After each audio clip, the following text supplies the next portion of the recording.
which this class goes on the end in the Parsha. The story of the Jews come closer to Eretz Yisrael, to after the 40 years. We're holding in this portion already after 40 years of the journey of in the desert, and they are closer to coming into the land of Israel, closer to Parsha Devarim, to the book of Deuteronomy, which is starts the story. We starts the speech of Moshe Rabbeinu that he gives. Repetition is his speech that he gives to the Jewish nation before him passing away. So we're already here after the 40 years of the journey of the Jews in the desert. So it's 600, as Rashi says in this week's portion, 600,000 Jews have all the 600,000 Jews have passed away from the story of the Meraglim, the story of the spies, and we're holding with the Jews that are the next generation, the generation that comes into the land of Israel. And as we come to the end of the portion, we are told the story as the Jews traveling. They're coming closer to the destination. They come in between two mountains and a very narrow path. And a great miracle happens at this passing through this place, and they sing a song. The Jewish people sing a song. They sing a song of praise to God. And so since because 40 years before they sang a song when they crossed the sea, they sang Oz Yosher. Moshe, then Moshe Rabbeinu sang, and so too in this week's Parsha we come to the next song, the song the Jewish people sang. The difference is, as you'll soon see, the difference between the song that they sang 40 years before and the song that they sing in this week's Parsha. He starts his class off with a similar story that happened in 1956. 1956, during the Sinai campaign.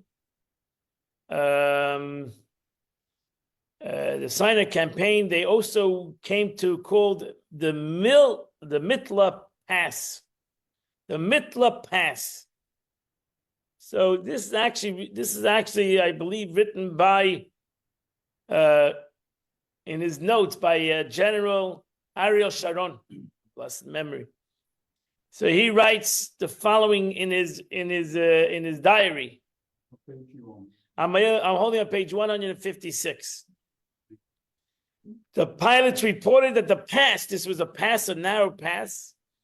The pilots reported that the pass seemed empty, and I didn't expect opposition inside the Mitla Pass. This is in the Sinai Desert. I don't know exactly where. And the jets, my jets flying over the morning had seen nothing other than burned out trucks. Motagor, commander of the paratroops, left, and within a mile of the entrance, the first half truck, that's a truck that carries soldiers, was slammed by a volley of fire high on the defiled walls. The driver was killed instantly, and half track severed sideways and stopped. Second half track moved up, was also hit. So they were getting hit from inside the mountain. Motagor was on the spot, but he had no questions what to do.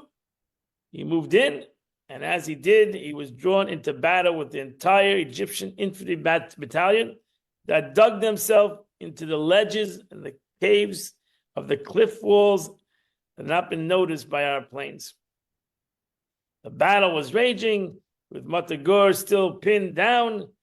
The reconnaissance unit skirted the cliffs on the right side, hoping to come down on the Egyptians from above. But when they got to the ridge, they were hit with a hail of bullets from the caves and the hidden ledges on the far right. Unable to identify the source of the fire, they assumed it was coming from below them and stormed down the wall. Here, some of them fell to their death, while others were caught by fire from the position below, as well from those opposition them. So this is the story that happened in 1956, and it's almost like the same story that happens in this week's Parsha. This week's Parsha, it's different places. The Arnon Valley, it's on the other side of the Jordan. This story, in the this is a story that happens as it says. Look in text number 1b. The Amorites were lying in wait. There were two towering mountains with a deep, narrow gorge between them. The cliffs of the wall stood so close that a man could stand on one side and talk to his friend on the other side. The walking trail ran through the gorge. The Jews entered the Emirates, landed through this canyon. The Emirates intended to emerge from the caves in the mountain and above and kill them from the arrows and from the catapulted boulders. Okay. That's what happened as we come to the end of the portion, as the Jewish people were traveling closer to their destiny. Baruch Hashem, both stories ended, what? Nothing, I'm sorry. Both stories ended off positive. Story of as we come to text number 2a, the story in 1956. Text number 2a, by this time the enemy position had been located, and by nightfall, two small units were sent along the cliff walls, moving slowly along the cliff face. They attacked the Egyptians. One Egyptian cave, and firing goal after another, hand-to-hand fighting for 2 hours. Sound of the battle reverberated through the pass before finally giving way around 8 o'clock to anonymous silence. When the morning came, it was evident that the battle in the pass was over. The caves, and recesses, there were Egyptians who had been. There was no movement. Inside, there was 260 Egyptian souls who lay dead. Whatever survived them might have been slipped away during the night. And 38 paratroops had been killed. So it was a victorious battle, but it was at a great cost. 38 guys, 38 Israeli soldiers died. The story that happened in this week's Parsha is a different story. A miraculous, much, even though that's still a miraculous story, you know. But the story that happened in this week's portion is truly a miraculous story. What happened to the Amorites that was in these caves, in these mountains. So Rashi explains the story, text number 2b, page 159. Rashi explains the story that happened in this week's Parsha. There were cliffs in the mountains on the Moab side of the canyon. That is the opposite, the cliffs on the mountain of the Amorite side. See, the Moab side of the mountain and the Emirate side of the mountains that were chosen, that looked like horns and beasts. Jewish people prepared to pass through the canyon. The mountain on one side of what had been to be trembled like a maidservant emerging to greet her mistress, and the mountains moved together. And basically, everybody died in both mountains. That was the miracle. The mountains were moved together and they moved aside, and it was gone. The threat was taken care of. That's the way to do things. So that's the way that's a miracle. So what happened? The truth is, this was such a miracle that even nobody knew about it. Nobody knew about it. Nobody knew. It happened, I don't know when it happened.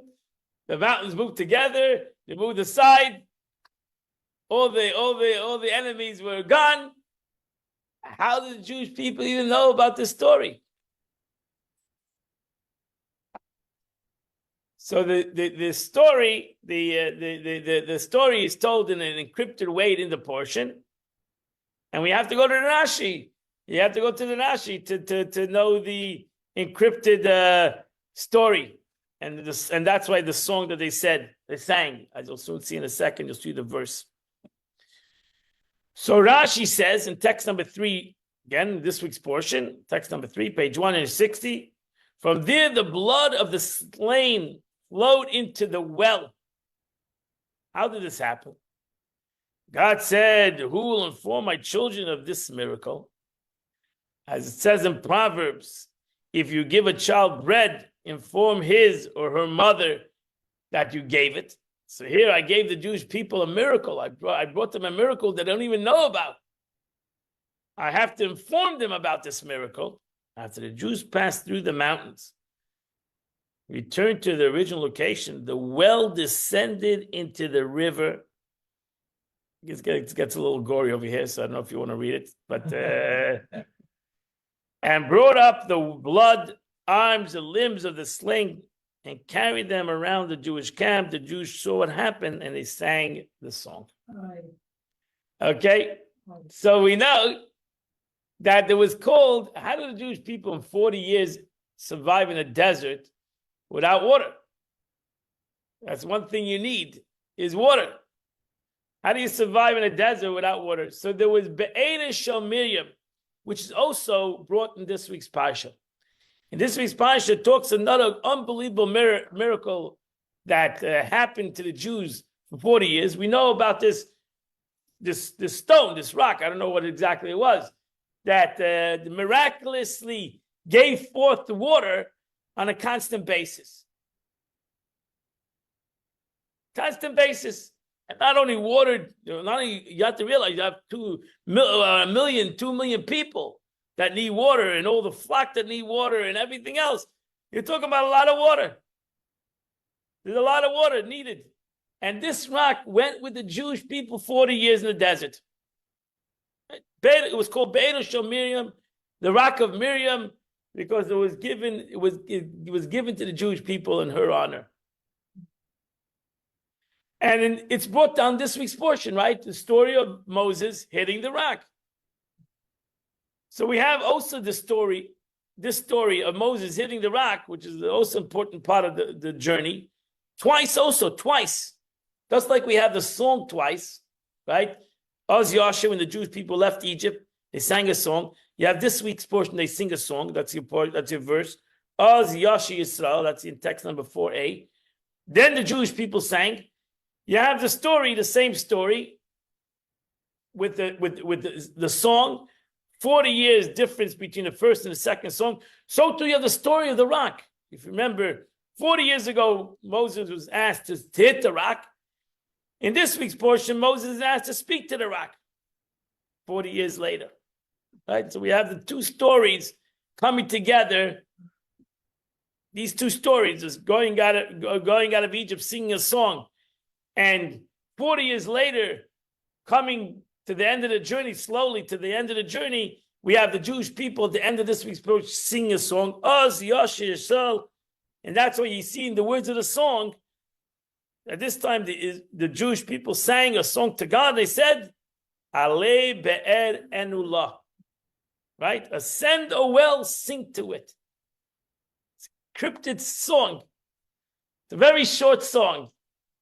Song was Ale Be'er Enulah. Right? Now, what does the Be'er have to do with why they're singing the song? What's the point was that this rock, this Be'er, at that moment brought about this situation, brought about to show the Jewish people how they were saved by God the day before, that they didn't even know. So that's what they're saying. Oh well, ascend, oh well, sing to it. That they saw the miracle, the Be'er, this rock, showed them the miracle of what happened the night before. If this rock wouldn't have done it, they wouldn't have known that a miracle happened. There was a whole army of people, two nations actually, Moab and Amorites was on the two sides of the mountain, ready to kill them. And God made a miracle, and they were saved. And that's why they sang this song. Alei Be'er, or well, sing to it. And that's the song. Yeah. As I said. 4 or 5 words. Yeah, short song. That's it. Very short song.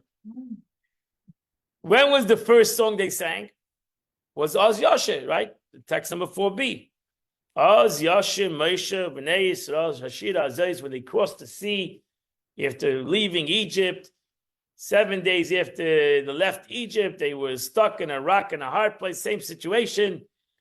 And the Jewish people, God said to travel, and they traveled through the sea split.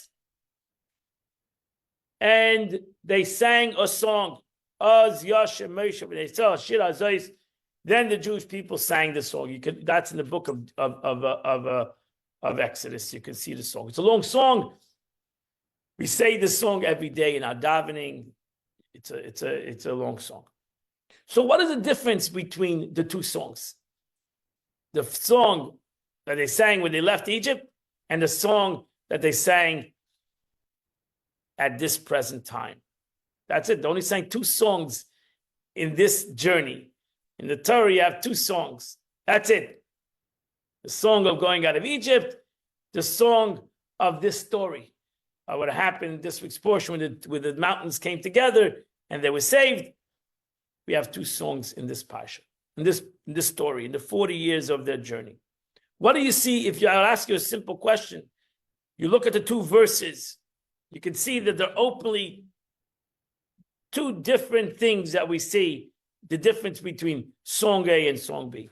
What was the first difference? Correct. Right. Number 1, Oz Yasher Moshe. In a time when they went out of Egypt, it says Oz Yasher Moshe. He was the composer of the song. Oz Yasher Moshe Bnei Yisrael. The whole Gemara argument exactly how to go. Did he say a verse? Did he say a verse? How it went. But Moshe Rabbeinu was the composer of the song. So why wasn't he the composer of this song? First of all, the song might have been a longer song. If Moshe Rabbeinu was going to compose a song, maybe we'll have a longer song. Suddenly, the Jewish people are composing songs. Why wasn't Moshe Rabbeinu the composer of this song? That's an open question. So first, number 1, it was Moshe Rabbeinu who composed the song. See, Moshe Rabbeinu is out of the picture. Suddenly, 40 years later, he's not composing any songs. And number 2 is self-understood. The whole song is different. The whole song is different. It's a different song. That's a much longer song. This is a much shorter song. So, and the most important question you should ask, there are many things that happen in the 40 years of going out, in the last 40 years of the journey of the desert. Many miraculous situations, not only in the way they lived, man from heaven, this rock of water, the clouds of glory that surrounded them. This is not the only first war that they're going out to. They had Amalek, they had other wars that they went out to. We don't see them singing any songs. We don't see them singing any song. We see 2 songs in the whole journey. The song of crossing the sea and the song at this present time. The song that they didn't even realize that they had a miracle. Here they realized they won other battles already. When Moshe Rabbeinu himself went out to war, Yeshua went out to war. Just in the Parsha itself, you have unbelievable miracles that are happening in the portion itself. Seemingly, you don't have any singing, any much song and happiness going on. So what was so special about this? So really, to comprehend this, and here we're going to learn something in this Rebbe, is hopefully going to teach us something about the concept of maturity. What it means to become mature? Mature. Every person needs to ultimately, in his journey in life, needs to become needs to become mature a little bit in life, right? You cannot be in kindergarten for the rest of your life. You need to have a journey, whether it's a maturity, I'm not talking as a child, but maturity in seichel, maturity in intellect, that you can learn with somebody, educate him. Sooner or later, the person has to come to a level of maturity on his own. He has to come to a concept of maturity on his own. And he doesn't always need the concept to be educated, even though learning never ends. But in things that he's learning, he should come to maturity in it. You should become, when you come to learn about Judaism, to begin with, it sounds a little maybe weird, maybe uncomfortable, maybe crazy, whatever you might be. But ultimately, as you come and you learn, when do you mature? You realize, you got to get in the comfort zone. You got to get into the system. You got to get into the mode. You got to get into the aspects. Certain things you have to be accepting already and become to a mature state in your learning. That doesn't mean that you'll ever complete learning, but there has to be a certain concepts that have to come to a mature kind of an understanding in anything you do. So maturity means accepting. Whatever it might be. I don't know what maturity means. Everybody is different. I'm not going to give you understanding, accepting, acknowledging. Your mind needs to come to a certain kind of an equilibrium. You understand? A certain kind of comfort is maturity. Your comfort with the subject. I don't know. I cannot give you the word. Every person has a different kind of a level of maturity. I can't give emotional growth, intellectual growth. There needs to be. People need to come to that level, right? So even if you don't understand, you mature. That not everything you do understand. As a younger person, you think you have to understand everything. You become mature. You realize, oh, maybe I don't have to understand everything. Certain things I can be accepting. Certain things I won't be accepting. Whatever. But there's a maturity. I'm not going to. I think every person needs to understand this on their own. What means maturity to them? I'm not going to give I don't know. Something doesn't make sense to me. I should not say anything. No, I didn't say that. I think you can say something. You can say, but and you should say, but how you say it, the way you say it, you're mature, right? You can say, "Oh, it's stupid." That's not a mature, self-understood response to everything that a person doesn't understand. Yeah, as a child, maybe you could say such kind of expressions. But as you mature, you understand that you need to respond in a different kind of a way. Because not everything, even though it doesn't resonate within me, but I understand that not everything does resonate within me. And it could be, it's called constructive criticism. And people have to learn that. People have to learn. It takes time. It takes time. You'll soon see over here, you'll think about this. But here the Torah gives you 40 years to become mature. Ask a constructive question. We didn't start yet, so how you got? I didn't start the story. I just told you a story. I didn't get to the.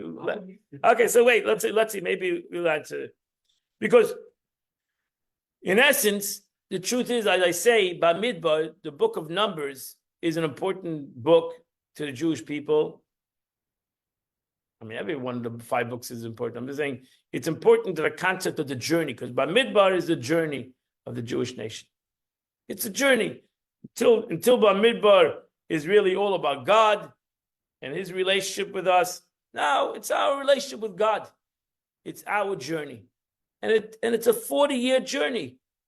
It's a 40-year journey. We're already, as I said, we're already at the end of the journey. In these portions, we're already at the completion. We're already 40 years in the journey. Aaron, in this week's portion, passes away. So it's already, right? And 6 months later, Moses passes away. Right? Aaron passed away on the 5th day of Av. Moses is passing away on the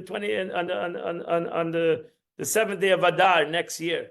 So it's at the end of the end of that journey of the Jewish nation, from going out of Mitzrayim till coming to the other side of the Jordan, to the ready for Joshua, to the next story, so to say, the beginning of the prophets, right? So we're talking about the journey of Am Yisrael, because as we come to Devarim, the book of Deuteronomy, that's Moshe Rabbeinu's speech, as I say, his 36-day speech that he speaks to the Jewish nation.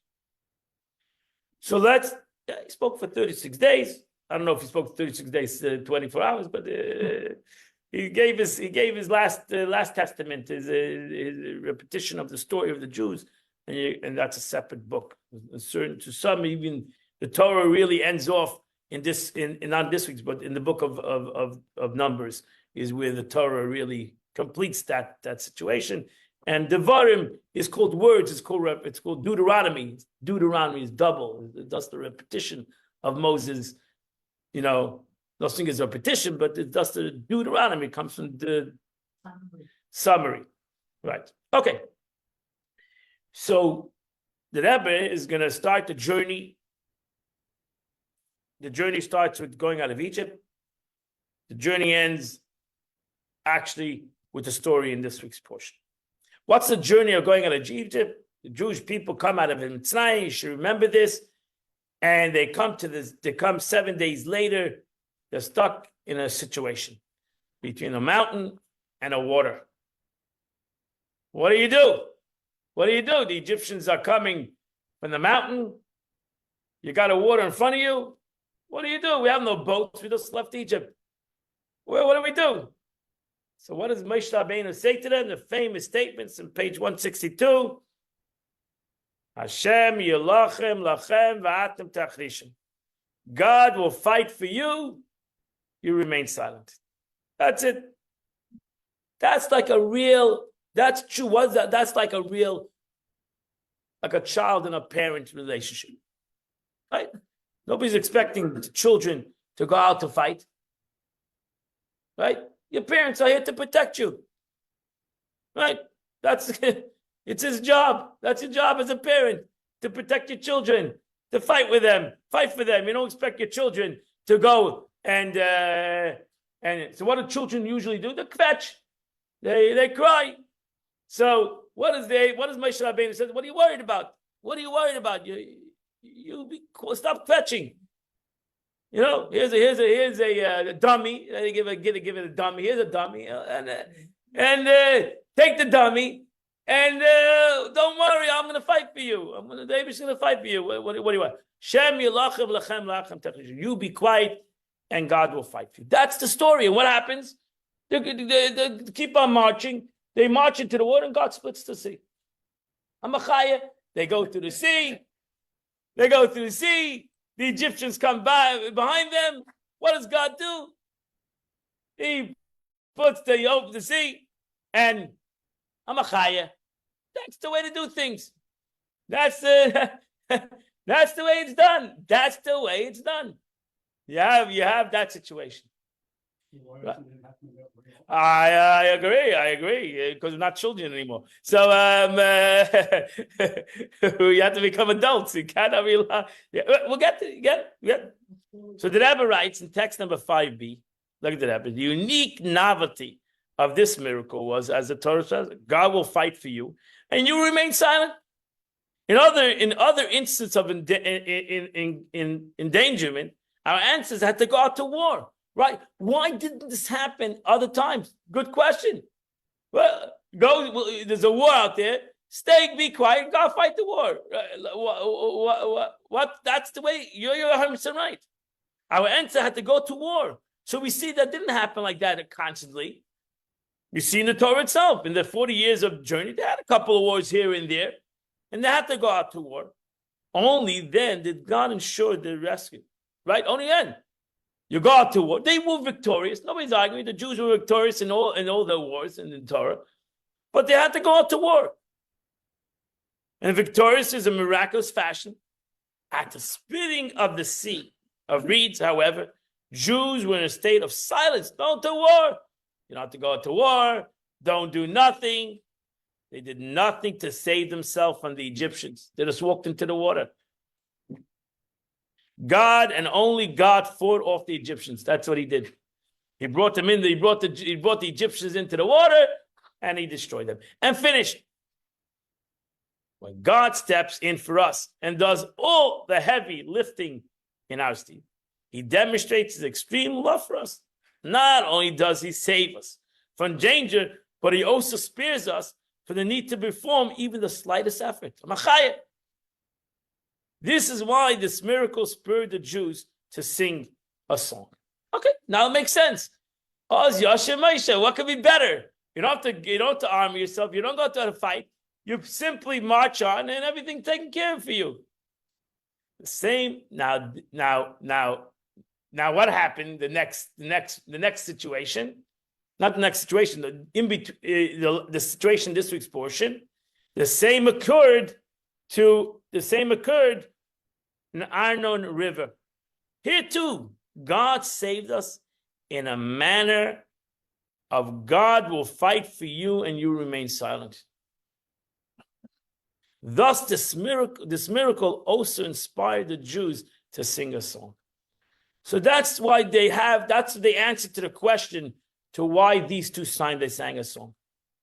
Because every other time, every other miracle, there was some involvement in that with them. Right? Or even the story of the man, there was no food, there's no water. Over here, we have two miracles that the Jewish people were not involved. They had no involvement.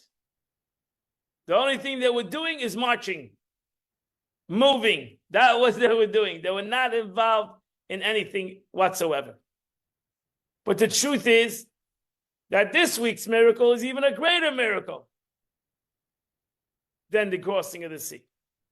Because the crossing of the sea, the Jewish people, cried out. They realized their tzaddis.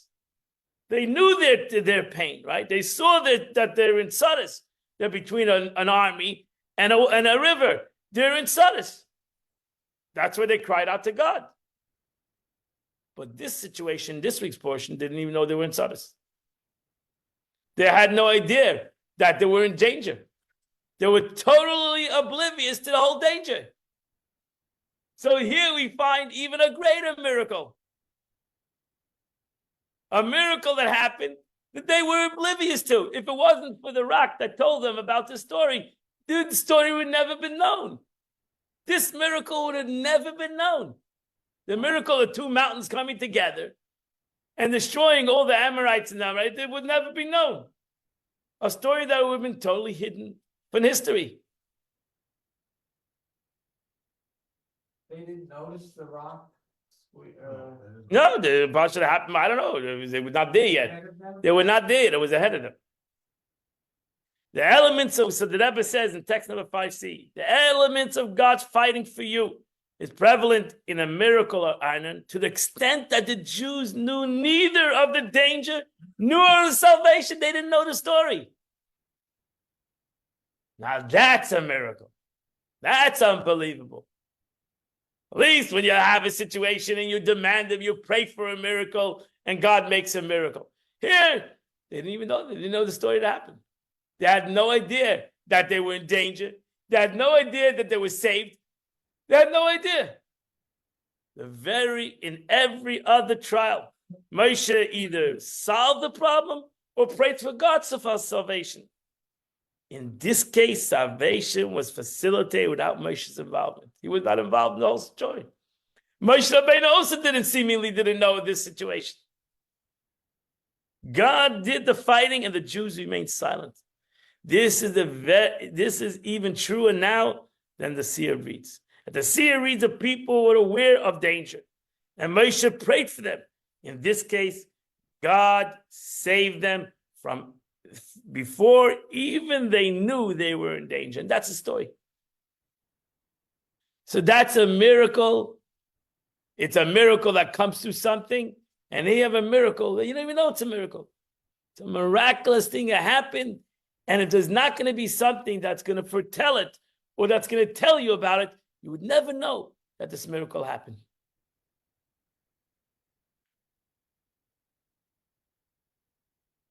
Both are miracle. Both are truly miracles. One's a miracle that is known, and one's a miracle that you don't even know about. a miraculous situation that happens because it happens. Thank God. Thank God. Miracles happen every single day. Yeah, you with me? You have a question yet? Yeah, is there a difference between supernatural and miracle? Yeah, that could be the same thing. I don't know what the miracle is. A supernatural act. Everything's God is in there.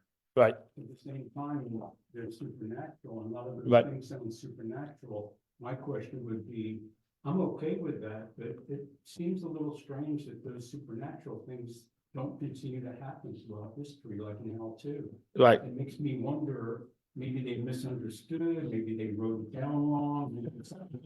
I don't mean any disrespect. I fully comprehend. It's a good question. Why don't you see the why don't we have supernatural? But in general, the answer is, first of all, we do have supernatural miracles. Even today, we have supernatural situations happening around us. Especially, you see in the wars of Israel, there's supernatural things that are happening in the way things run out. You have to be able to see the supernatural.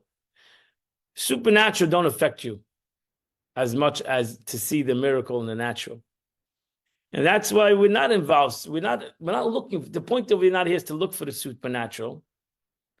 The point is that you should actually look for it in the natural. You should be able to see the natural as supernatural. That will be the ultimate level of seeing of living life.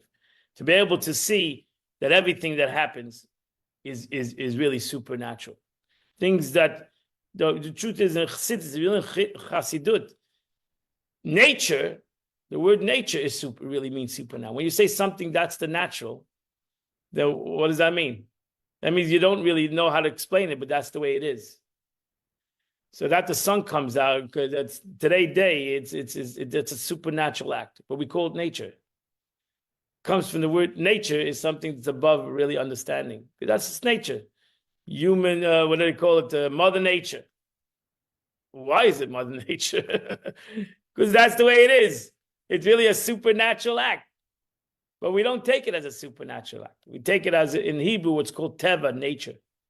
So we have Nes and you have nature. Nes. So Nes is that we see the, because the supernatural doesn't affect us Didn't change anybody supernatural. It didn't change the Jews in the desert either, supernatural. It didn't change the Jews in the desert supernatural. What changed them was actually to be able to see God in nature, like you said, to be able to do that, to be able to see God in nature, to be able to see the supernatural in the nature. So really, you can look at nature itself as a natural phenomena, or you can look at nature as a supernatural phenomenon. And I think that's what the Torah wants to ultimately accomplish. That's really maturity. So that's the mature. The immature needs to see a miracle. We need to have the supernatural to get us moving. The person that's mature hopefully reaches up to that level. What? The Jews back in those days were mature, so they needed more supernatural, correct.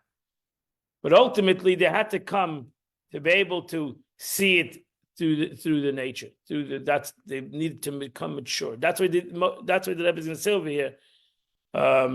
The reason why Moshe Rabbeinu didn't sing this song, but the Jewish people sang it on themselves, on their own. So they actually didn't see the miracle.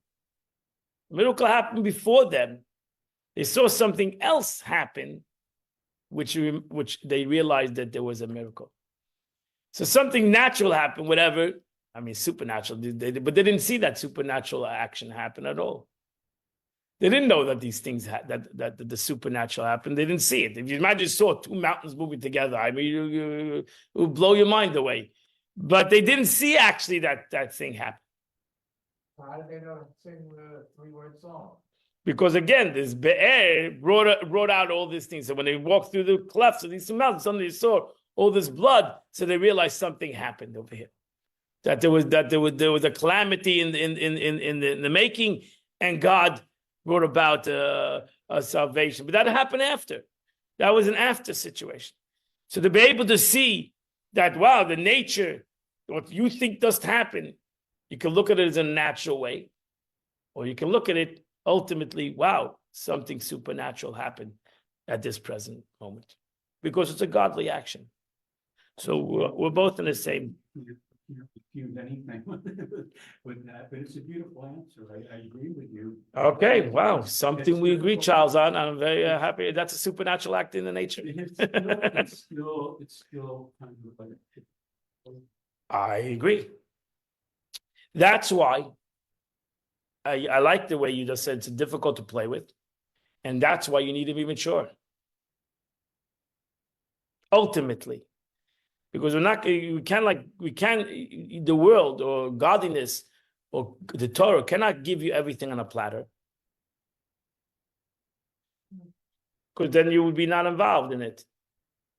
You need to be involved, which creates this complex concept in your mind. And hopefully, as you mature, as you grow, you comprehend things, you start comprehending complex issues in life. And again, you cannot, even though you're going to learn this thing, and the Rebbe is going to take you on the journey of the Jews then, but you got to be able to take that concept to yourself and understand exactly how it fits or myself, how this fits in my maturity, the way I comprehend things on a journey in life. And the 40 years, what I said, doesn't mean it has to be 40 years. It can be 40 hours. It can be 40 days. It can be 40 seconds. I don't know, 40... It affects me different than it affected Rashi. I got to go with the way it affects me. Right, but you have to learn the Rashi, comprehend the Rashi, and then how it affects Rashi to you. You're not going to become Rashi. So Rashi had a different vision than me or you or anybody. But you have to understand the way Rashi looks at the journey and the way we look at the journey. But hopefully, I'm not going to be in the maturity of Rashi. I'm expected to be a maturity as Alman book. And something so we're going to be different. We'll always be different. But that's not the point. The point is everybody needs to learn the Torah and to come to some kind of understanding in this journey to his own journey. Now, therefore, some people, the Rebbe is not only one who's bothered with why Moshe Rabbeinu didn't sing. The Rabbi Yosef of Orleans, he writes, lived in the 12th century, he writes, Moshe did not sing because the well was his stumbling block. So he looks at it, that Moshe Rabbeinu felt that he was, this well, he just hit this rock. He just hit this rock, right? So this well, this rock brought him into this whole situation of him not going into the land of Israel. So therefore, he felt that this was something that he was connected to, this rock, and therefore he felt that he wouldn't sing. But the Rebbe says there must be a deeper concept in this self-understood, that Moshe Rabbeinu did not sing. Moshe Rabbeinu was a Jew that was, above any kind of personal agendas over here, feelings. So there must be something that Moshe Rabbeinu felt. So in essence, Moshe Rabbeinu sinned through this rock. So the Moshe Rabbeinu, there must be a deeper concept in why Moshe Rabbeinu would not sing. So to really comprehend, because we're coming back to the rock. So this rock is a major part of the story, the rock of Miriam. And we got to go into this week's Parsha about the rock. And maybe we can connect the two things together. So the rock is this rock, as I said, I don't know how big this rock was or how small it was, I'm not sure. But this rock gave water. That's what the Torah says. A miraculous thing itself. This rock gave water for the Jews. The water came from this rock. Some people might say there was a pipe connected to the back, but water came from this rock. Miraculous situation that happened 40 years, didn't come one day, 40 years. So they said, we find the beginning of the story of the rock and the end of the story of the rock. Because this is the last time we're going to talk about this in the Parshas, about this rock. Besides Moshe Rabbeinu repeats it in the story in Devarim. But this is the last time we're going to mention it in the 4 books of the Torah. So we have the 40-year journey of this rock. We have the beginning where God tells Moshe Rabbeinu to hit the rock. What? The rock moves with them? Yeah, moved with them. Rolled with them. Rock? Same rock. The Rolling Stone. It's a Rolling Stone. Maybe they got the name for that, the Rolling Stones. So the rock provided them with water through the 40 years. 40 years. Yeah. Where does the rock come in? What do you call reading that? So you have to go in Exodus. You have text number 7a. You have the beginning of the story of this rock. Torah says God brings this rock. God shows Moshe Rabbeinu a rock. It was a flintstone.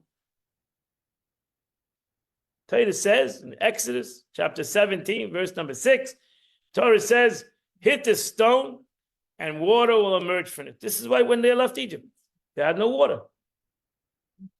And the nation will drink. This is the story. And now, in this week's portion, right, next to 7b, in this week's portion, Moshe Rabbeinu, seemingly the rock stopped giving water. Because Miriam died. The rock stopped giving water. As I said, that's how we know it was in the merit of Miriam. Because Miriam dies, passes away in this week's Parsha, and there's no water. So Moshe Rabbeinu is told to go and speak to the rock. Same rock.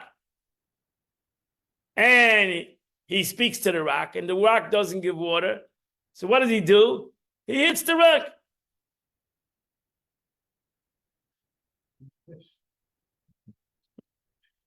He's frustrated. He hits the rock, and the rock gives water. So what's the difference? God says, what was the sin? God told him to hit the rock before. And now he told his people, so what's the difference? What's the difference if the rock gives water when you hit it? The rock gives water when you speak to it. What's the difference? What's the difference between the two concepts? Why didn't God say, hit the rock?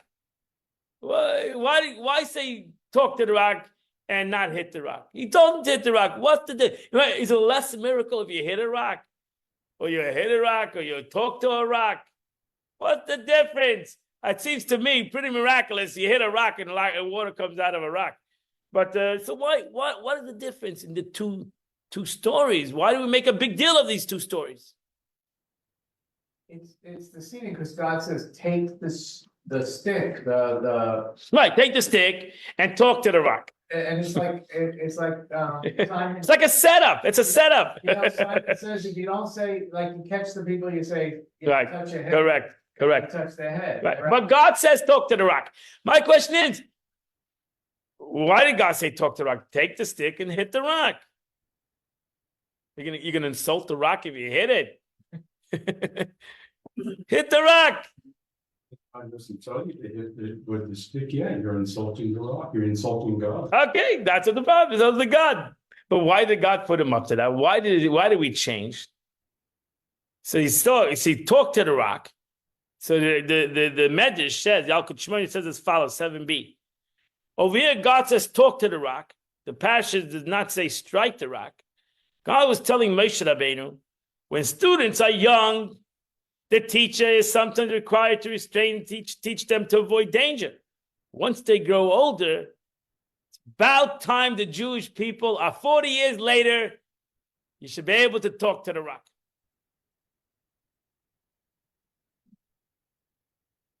Don't treat the Jews that they're still kids 40 years ago. Where 40 years later, they're mature. They're mature. Maybe when you took them out of Egypt, you had to constrain them. You had to threaten them. You had to hit them like the rock. You hit the rock. It's 40 years later. It's time to realize that you can talk to them.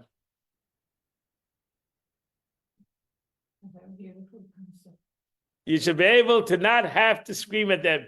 Talk to the rock. That's the lesson.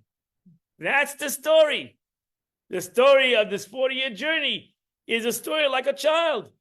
God took the Jewish people as a child, immature, coming out of Egypt, whatever immaturity meant, right? I'm not talking mature as children, but immature as their relationship between each other, relationship between God. And now they're 40 years later. And 40 years later, they're adults. They're mature people. Talk to the rock. Ultimately, he hit the rock. The water came out. The miracle happened. Right? And that's why he tells him, take the stick. And that's Messiah in the back of Moshe Rabbeinu's mind. Why are you asking me to take a stick if not to hit the rock? But God says to them, you missed the point. You missed the point. The point is, it's time for this nation to be mature, and they are mature. Moses spoke to the rock, but the rock didn't give water, so he got frustrated and Yeah. And then the rock gave water. How's that teaching people to be mature? And No, it's an analogy. It's an analogy. It's an analogy. this didn't really supposedly happen. No, it didn't happen. You can learn concepts from every story. I'm telling you, we're learning something from the story. It's not, you have to separate the actual story from the lesson of the story. Understand? So the Medrash says that the lesson of the story is that why did God over there say hit the rock, and 40 years later say speak to the rock? That's the lesson. The lesson is because God could have said hit the rock, hit the rock, hit the rock. The same thing. Why did God say to them to speak to the rock? Because God and said we're 40 years later. The analogy is that they should be able to give water through speech. Comparing the Jews to the rock, you understand? We're not saying that the Jews were the rock, but comparing the Jews to the rock. The rock, they came out of Egypt, they were a rock that you had to give them, you had to hit him to give out water. As a child, you gotta maybe punish the child, you gotta have rules and regulations. Hopefully 40 years later, they're adults. They can learn. They don't, you don't have to hit them anymore. You can speak to them and they will understand. Right. So hopefully you're teaching adults. Like the big difference teaching children and teaching adults. Right? So they're right. Moshe Alshach writes 7c, when the Jewish people were in Refidim, that's the beginning of the journey. The commitment to Torah was slack. Some of them still commitment to Torah. They were young. They were just got out of. They just were shaded. They just got into in Yiddishkeit. The spiritual consequences was that they ran out of water.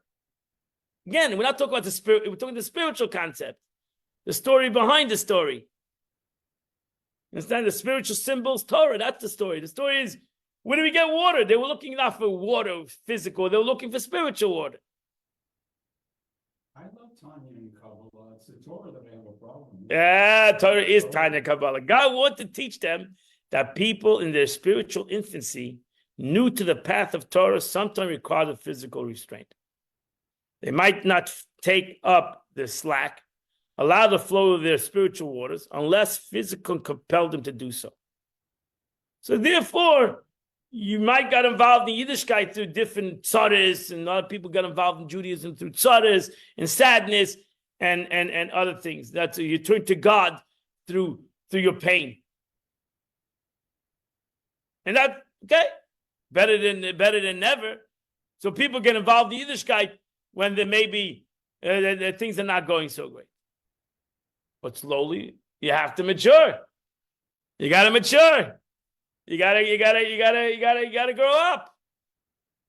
God indicates this by instructing me to make the flintstone give water by strike. That's the analogy. Because why did God have to? God knows that the people need water. He could have just gave them water. The stone gives water. Why did Moshe Rabbeinu get involved in the whole situation? Really, you think about it, this is a setup from 40 years ago. Because what does Moshe have to get involved with the water? You think about it. What does Moshe Rabbeinu? Could he? There's 600,000, there's millions of Jews. Moshe Rabbeinu has to get involved with the water. Go call Aaron. Go call a plumber. And let him get involved with the water. Right? What does Moshe Rabbeinu have to get involved? Moshe Rabbeinu was. You see that Moshe Rabbeinu was involved in every aspect of the going out of Mitzrayim. Everything. Right? From the man to the water to the meat to everything, every detail the guy was involved in. Every detail, right? There's hundreds of thousands of Jews, millions of Jews, and he's involved in every detail. So self-understood that a leader needs to be involved in every detail. But besides that, then everything has a spiritual concept to it. Moshe Rabbeinu brought the holiness to everything. So that's why when you read the story, Moshe Rabbeinu is asked to hit the rock, because it's the analogy of what the hitting the rock means. That's what the Torah tells us. It's not a storybook.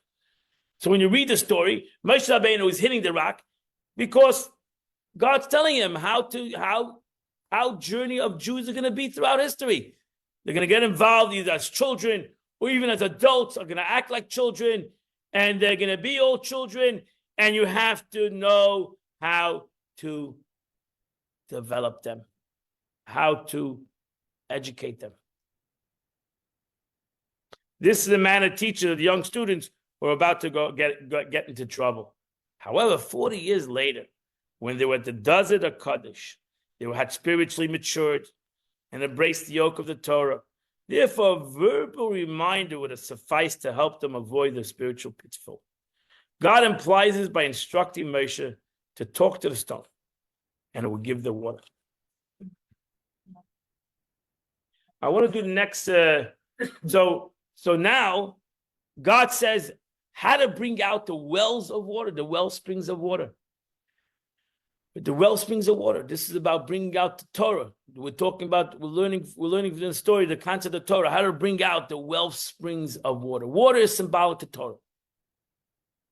Just like you can't live without water, you can, as a human being, live without Torah. But some things have to come from the well springs of a human being. The well spring. You know, the well springs like from a well. A well is deep into the ground, right? Today they can dig you. You can have your sprinklers come from the well, save some money. But they come from the depths of the ground. So okay, he brings down these things over here. We can go quickly. 8A and 8B and 8C. United States genealogy. I don't know if you. Large amounts of water are stored in the ground. The upper layer of the soil is unsaturated zone, where the water is present in varying amounts that change over time, but does not saturate the soil. Below this layer is a saturated zone called the groundwater, where liquid water is stored in all of its pores, cracks, and spaces between the rock particles. The term aquifer refers to water-bearing foundations of rock that can hold large amounts of water. Aquifers are huge storehouses of Earth's water, and people all over the world depend on underground water for their daily lives. Number 8B. Most rivers exchange water with surrounding groundwater aquifers. Waterways can either gain water from or leak water into the ground, depending on the underlying rock formation and the groundwater level. When the groundwater level lies below those nearby streams, water can infiltrate, thus reducing the river's stream flow and recharging the aquifer below.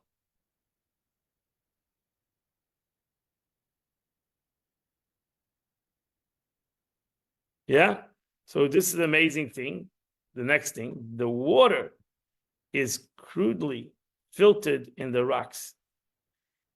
And the time spent underground allows debris and mud to fall out of suspension.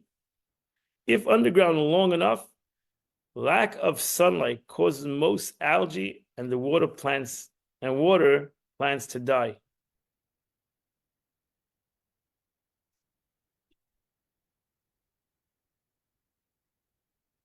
So that's why it's cleaned better. Well, underwater, well water is clean, even though rocks and things clean in the river as it flows water, but it's cleaned much better in the aquifers of the ground. The rocks and the things clean them much better.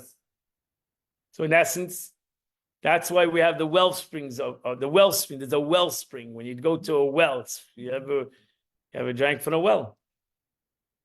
You go upstate to have wells. I used to being in upstate, there used to be a bungalow, used to a well, freezing water. It was hot. It was hot outside, but this water came out of this well. It was freezing, clear, beautiful New York water. Upstate water. That's the water in New York. I love New York water. The water in New York is different. Why? Because the water in New York comes from, they come from the mountains. They come from the wells of the mountains. Upstate They're Florida. much more purified. Nothing against Florida water, but whatever. Upstate Whatever. Florida. It's horrible. I don't want to say that. Whatever. It's water. Thank God for water. But that's why ultimately I have to bring bread from New York to eat a piece of bread, because I don't know the water over here. The bread tastes like cake. But it's just not. It's not the water. The bread is not the same. Everything's not the same. So whatever. It's the water. I don't know what the cleaning process over here, where it's coming from. It's coming from Lake Okeechobee. So it's whatever. Thank God for water. But the water that comes from a well is a whole different daiga. It's a whole different level of water. The largest underground tunnel in the world is from the Catskills to Manhattan. Oh yeah. Now look at that. So this is unbelievable. So you see that the underground, that's the beauty of water. That's when the water comes and the well springs of water. This is the story. In essence, he wants to get connected to things, that 40 years of the filter of water, through 40 years of the Jews went through all this tzaddis together, went through trials. You read the whole book of Numbers, their headaches, the challenges, all which brought about that the Eibishter felt in this week's portion, that they can bring up their own water. They can bring about their own well springs, and therefore that's all you need to do is talk to the Jewish people, and their well springs will come out. They'll come out, and that's why ultimately, when the Jewish people, you didn't have to give them. That's what the Rebbe wants to say. Also, that the Jewish people didn't have to see the miracle. When they just realized the miracle with the be'er, with connected back to this water, that they sang a song without Moshe Rabbeinu. They didn't need Moshe Rabbeinu to sing the song.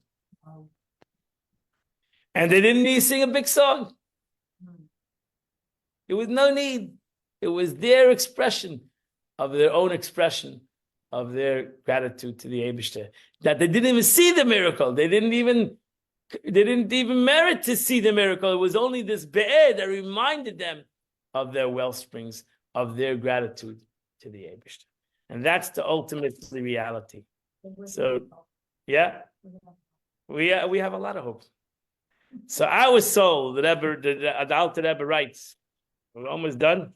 The Alter Rebbe writes, is that our souls are vested in the physical bodies for our duration on an earthly plane for only one reason: to become subterranean well springs.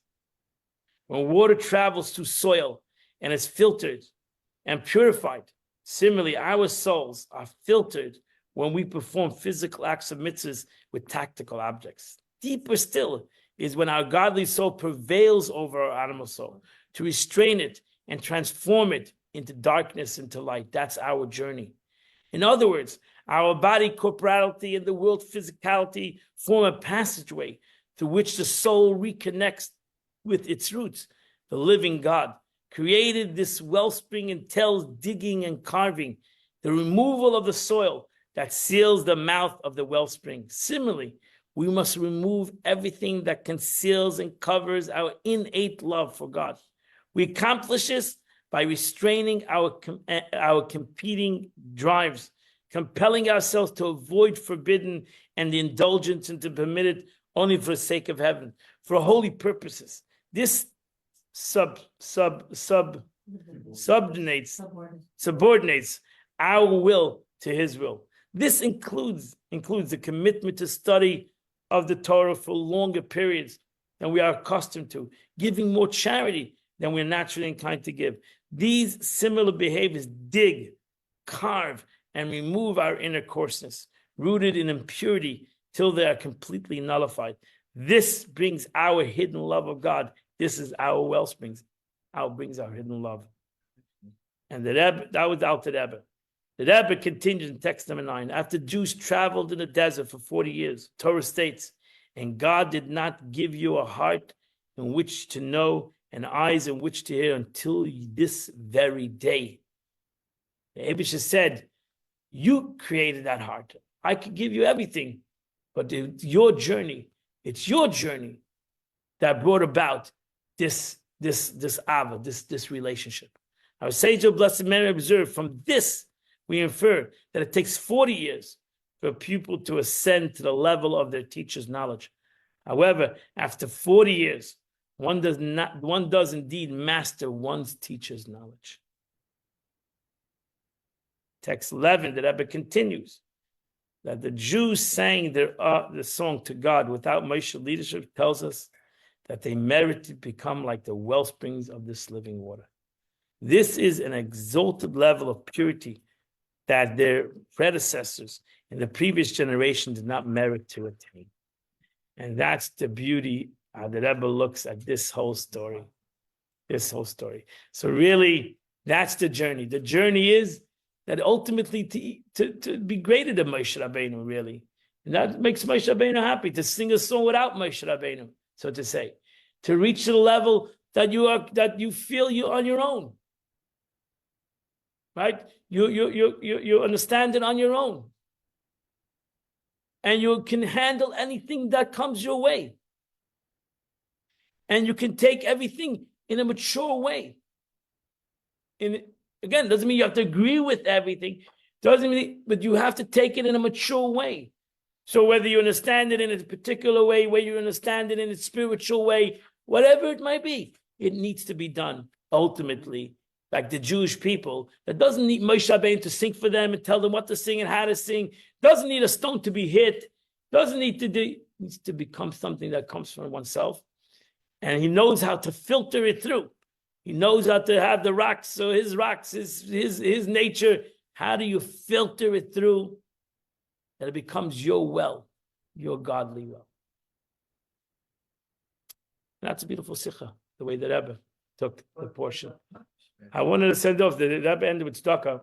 So the Lubavitch Rebbe felt that everybody should have a pushka in their car. So you should have a pushka in your car. They made pushkas that have that can fit in your glove compartment. Okay? So everybody should have a pushka in their car. Summertime, people traveling. Have a pushka. If you don't have one, you come to Chabad, pick it up. Those are here. Take a pushka. It's yours, and put it in your glove compartment of your car. Always have a pushka in your car. We should all drive safely. We should all have a wonderful, wonderful day. Thank you, Rabbi. You have a pushka and a tequila. Yeah, 100%. And what else? And a